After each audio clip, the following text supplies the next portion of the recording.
Innal hamdalillah nahmaduhu wa nasta'inuhu wa nastaghfiruh wa na'udzu billahi min shururi anfusina wa min sayyiati a'malina. May yahdihillahu fala mudilla lahu wa may yudlilhu fala hadiya lahu. Asyhadu an la ilaha illallah wa asyhadu anna Muhammadan abduhu wa rasuluh la nabiyya ba'dah. Rabbi shrah li sadri wa yassir li amri wahlul 'uqdatam min lisani yafqahu qawli amma ba'du.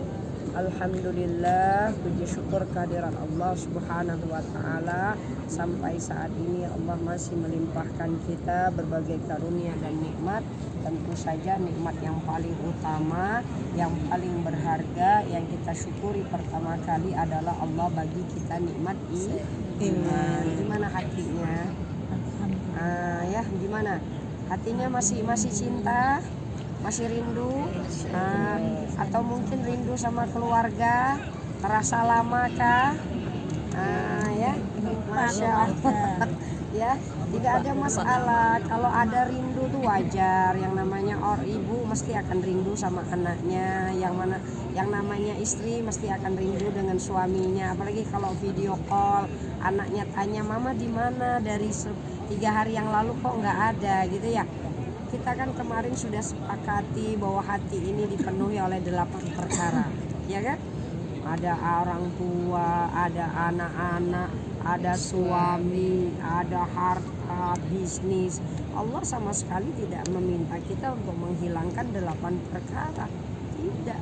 Justru Allah menyuruh kita mengambil 8 perkara itu, dan itu semua perkara yang halal. Ya enggak? Mencintai anak kenapa tidak boleh? Mencintai suami kenapa tidak boleh? Mencintai harta ya silahkan saja.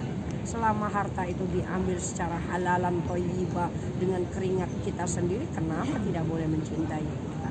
Maka semua 8 perkara yang kita sebut dalam surat At-Taubah ayat 24 yang kemarin kita tadabburi, ya, itu semua adalah perkara halal, perkara yang Allah bahkan nyuruh kita ngambil dia. Tetapi, ada tetapinya. Tapi kalau 8 perkara itu lebih besar daripada Allah, lebih besar daripada Rasulullah, lebih besar daripada dakwah, di situ salahnya. Jadi tidak ada masalah kalau rindu anak, rindu suami, rindu rumah, sudah ditanya-tanya, itu manusiawi. Bukan berarti kalau kita mencintai semua itu lalu kita jadi tidak mencintai Allah. Maka insya Allah hati-hati yang merindu ini justru akan menjadi bukti pada Allah bahwa cinta kami yang begitu besar dengan anak-anak, dengan suami, dengan yang lain-lain, lebih besar Engkau wahai Allah. Karena apa? Karena saat ini kita berkorban nggak? Berkorban, menahan rindu nggak? Menahan rindu. Ustazah juga kalau video call, Masya Allah, nengok wajah anak memang mau langsung terbang ke sana. Nengok wajah suami langsung tanya rumah macam mana dan lain sebagainya, ya kan? Jadi Masya Allah, bahkan justru ini membuktikan cinta kita bahwa wahai Allah, kerinduan ini bisa ditahan asal untuk Engkau.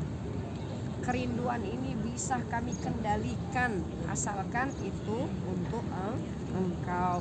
Maka kita luangkan waktu kita selama 10 hari atau 8 hari, ya, atau dalam 10 hari lah kalau memang betul-betul ikut semua dari awal sampai akhir. Jadi Masya Allah, inilah bukti cinta. Jadi jangan dikira kerinduan kita nggak berpahala. Justru kerinduan yang ditahan ini mendatangkan pahala daripada Allah Subhanahu wa ta'ala, ya.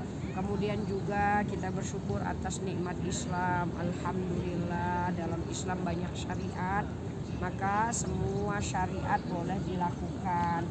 Gimana Ustazah kalau orang tua, gimana ibadahnya? Kami nggak mampu sebanyak orang yang muda-muda, ya ibu-ibu nih, ya, yang tua-tua, ya Masya Allah. Islam itu paling mudah, nggak ada ceritanya Islam memberat-beratkan. Orang tua kalau sudah tidak mampu lagi, jangan dipaksa untuk melakukan ibadah seperti orang yang muda. Harus sholat, ya, yang wajib aja sholat, yang sunnah-sunnah nggak perlu untuk orang tua, karena usia yang lanjut itu sudah bonus dari Allah, sudah bonus ya. Jadi kalau kita di usia tua ternyata Allah izinkan kita beribadah, itu sebenarnya bonus.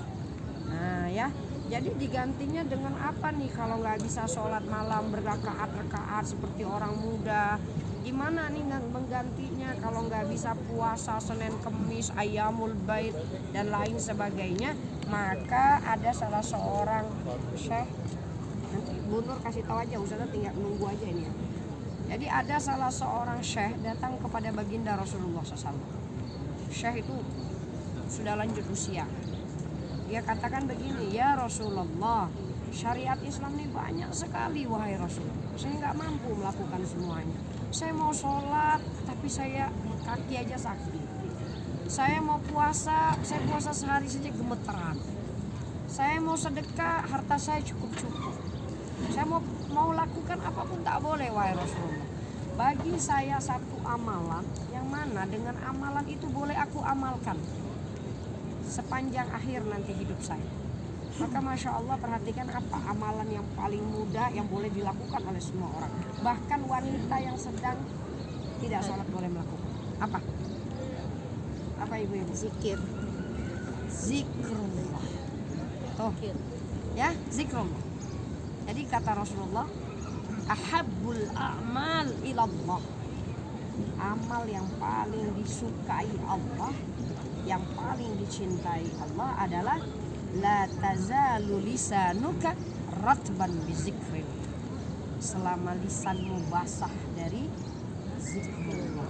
Coba siapa yang nggak bisa berzikir? Siapa yang nggak bisa berzikir?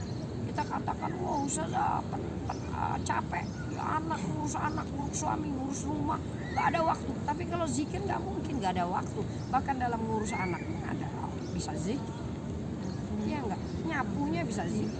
Ini sambil nyari-nyari orang bisa zikir juga. Sambil nunggu orang bisa zikir juga.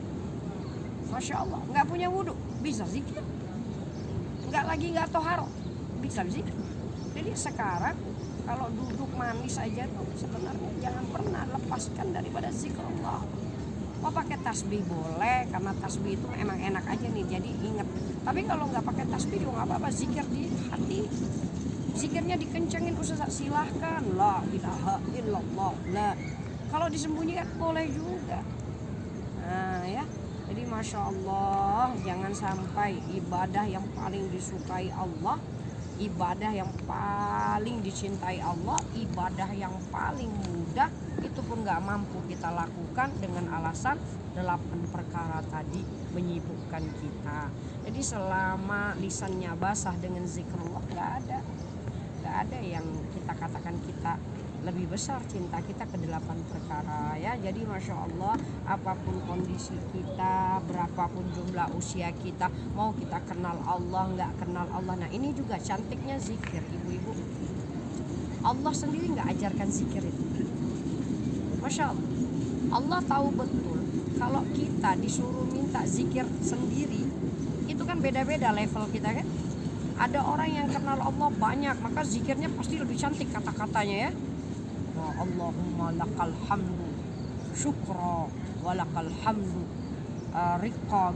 Banyak sekali kita akan katakan orang-orang yang pintar, dia akan membuat zikirnya luar biasa. Tapi kalau orang nggak tahu sama sekali sama Allah, dia sebut apa? Nah, sebut apa?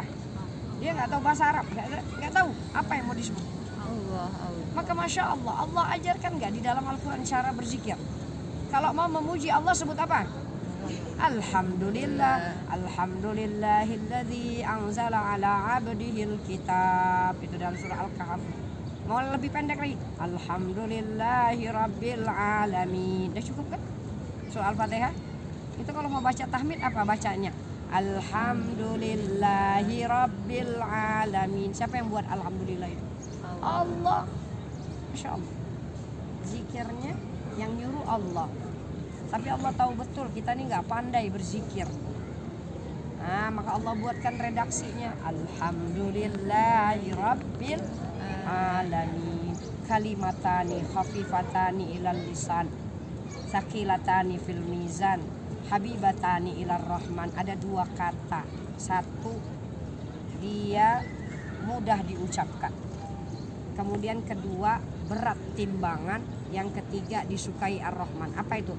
Subhanallah wa bihamdi subhanallahil azim. Jadi Masya Allah, yang zikir-zikir kita selalu baca tuh kalau tak ada di dalam Al-Quran, ada di dalam hadis Nabi. Jadi Allah ajarkan redaksi zikir. Jadi kalau nggak tahu zikir apa yang mau sudah yang ada diajarkan.